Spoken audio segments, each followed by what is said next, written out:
Hello and welcome to this week's track guide for SRX, this time at Lime Rock, our second road course of the season.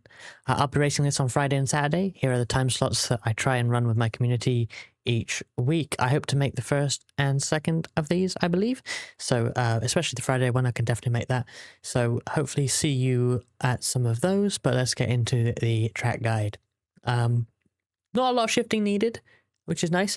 This is a lot nicer than Tsukuba was earlier in the season, because this track is a lot more flowing. Even the slow parts aren't literal hairpins like Tsukuba, so it should be a lot nicer. Okay, so I'm going to play through turn one here, but the first three turns are a bit all one sort of flowing motion here, but I'm going to go through it slower in a minute. So let's play through here. I'm braking at the 6th marker on the left, the first of the markers. I'm coming down 2 gears from 4th to 2nd. Bit of a double apex through turn 1. And then I don't even get full throttle there. And then I enter turn 2 sort of in the middle with a late apex where that curb is. And then bring it over for a nice, bring it over to the left for a nice arc through turn 3. So let's break that down a bit better here. I'll sort of play it in a slow motion, I think, here. So, gonna hit the brakes just before the 6, but sort of as we get to the 6. And 75% braking. I'm coming down 2 shifts in the second half of the braking zone before I turn in. And then lifting off the brakes as I turn in. And I hit the apex once here. Try and follow this curb. I let it roll out just a little bit as we get into the middle part of the corner here. You can probably hug it a bit more if you're not comfortable letting it roll out. Like if you're finding you're letting it run out and you don't ever bring it back, then maybe do a bit less, but you can sort of roll this. And then I'm sort of getting on the throttle gradually here, mostly only when I am actually past the apex. I don't quite get up the exit here. You could, but it doesn't really matter because you need to bring it over anyway, and sometimes it's hard to do with such a low grip car. And then I sort of enter, I'm already on the brakes here, but by the way, I should say, I do actually get full throttle here briefly, but if you don't get to full throttle here, it's not a big deal, because it's the shortest straight anyway, it doesn't make any difference. So, if you're finding your wheel spinning out of 1, don't worry about getting full throttle. I only hit it briefly. But then I'm on the brakes sort of midway down the straight. There's not really a marker for that, honestly. Maybe the end of the curb is a good marker. Yeah, sort of a bit after that I do it. Is there anything on the right? Not really. So, bit of a feel one, this one, unfortunately. I don't go all the way to the right. I sort of enter it in the middle. There's a bit of camber here on like the bottom 2/3 of the corner, if that makes sense. The outside, there's really nothing. That's why I don't like entering that high, because often you get sort of stuck out there because the camber helps you turn and you don't have that out there. So I like to enter sort of in the middle, bit of trail braking, like sort of 10%, even less than that. I'm trying to get it sort of to apex here. The positioning of this curb kind of hints at the best line through here, I feel, because it's really late in the corner. Like if we look at it here before we've turned in, the curb starts like there. So that gives you an idea of where the apex is meant to be. So it's one big arc towards that. Right, I'm turning almost 90 degrees. I think I try and avoid going full 90 degrees anywhere. Tiny bit of trail braking all the way through, lifting off the brakes before hitting the apex, and I'm already on the throttle a bit during the apex. I definitely don't get full throttle here, but the main thing is bringing it over to the left. That's why you want this late apex, because you definitely don't want to run out to the right here, because the most important corner of these 3 is the right-hander here, because you've got a little bit of a straight. So I don't really go very far out at all. And then sort of where you see the track kind of arcs, there's like a little bit of a kink there. That's sort of my point to brake again. Only a tiny bit of braking because you're not really going very fast. And you kind of throw the steering in here, honestly. You want to make sure, I kind of throw it in and it kind of grips up. And again, there's a bit of camber here in this corner, so you can be a little bit aggressive. But the main thing is to make sure you're setting yourself up however comfortable you need to be to get a nice exit. And again, don't worry about full throttle. It's very tempting to try and get full throttle ASAP. If you've driven something like MX-5s here, you're probably full throttle all the way down this straight, but here, you don't actually have to be. It's kind of hard to do it. I'm going to play in half speed, so I'm sort of, I think I shift to third when I am about to go full throttle. But with these kinks, if you're not comfortable being full throttle through them, because it is difficult in this car if you're not used to it, then you don't have to worry about it. Only do it where you're comfortable doing it. It's not a big deal if you're 75%. This thing's got a lot of power. So let's just play that in full.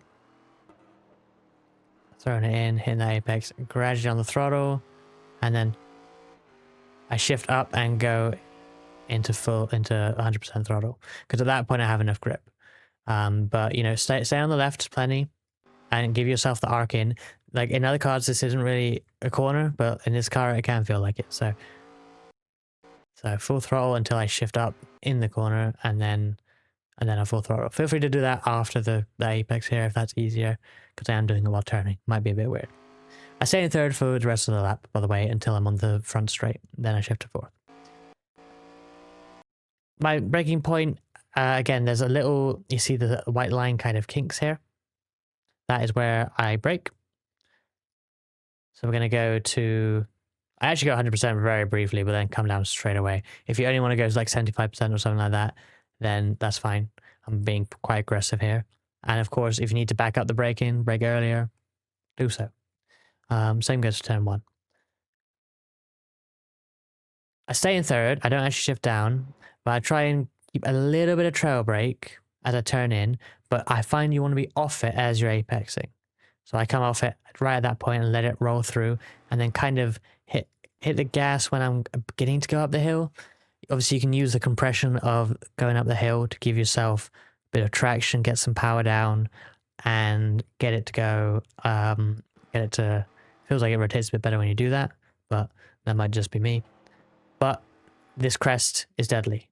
If you look at my throttle trace, I don't go full throttle, and I won't go through full throttle until I'm over the crest and the car is settling. Let's listen to that.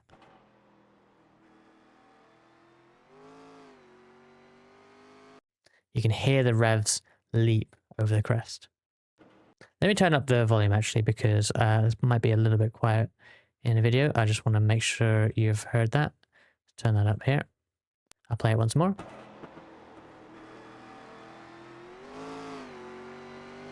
And so feel free to do it later, the full throttle later than I am. Feel free to also lift off fully if you feel like you're more comfortable that way. I stay half throttle until I land, and then as I'm landing, I just stab the throttle.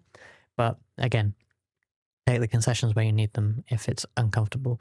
This is dodgy, especially if you go wide here, by the way. Be prepared to just be very careful of the crest, because if you're coming back across the crest, it's more sketchy. So keep that in mind.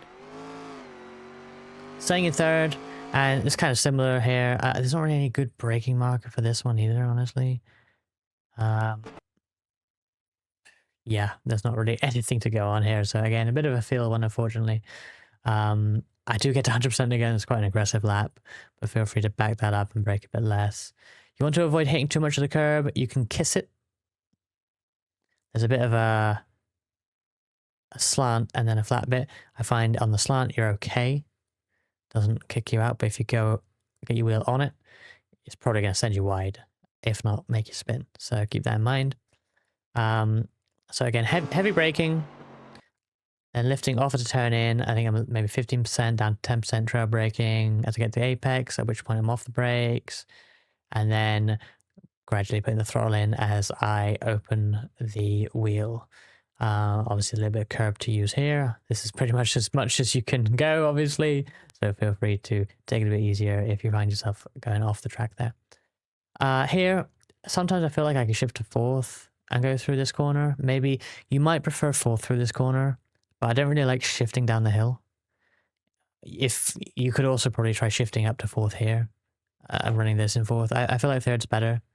Certainly it's in the right rev range, but fourth might be a little bit safer if you are feeling a bit too much wheel spin, particularly in this last corner.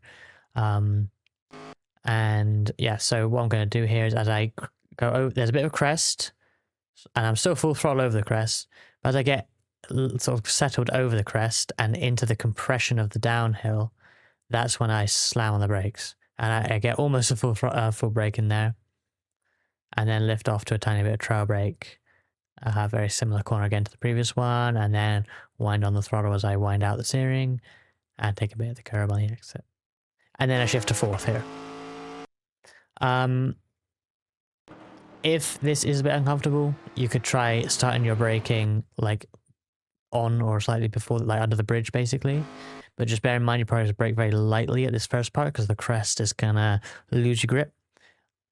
So you don't want to slam the brakes here. You can get heavier on the brakes once you're over the crest, but if you want to start braking earlier, you want to be quite light and then get heavier down here. Even though it's downhill, because of the way the downhill is ending and it's becoming flat, there is compression and it's not so uncomfortable in this car to be quite heavy on the brakes, but find what works for you. Hopefully see you at some of our community races or any others that go official. It's a free track, so hopefully we'll get some official races this week. It's a fun combo, much more fun than scuba, a bit more flowing track. I think it's quite fun to wrestle this car around this track. Thank you for watching, catch you later.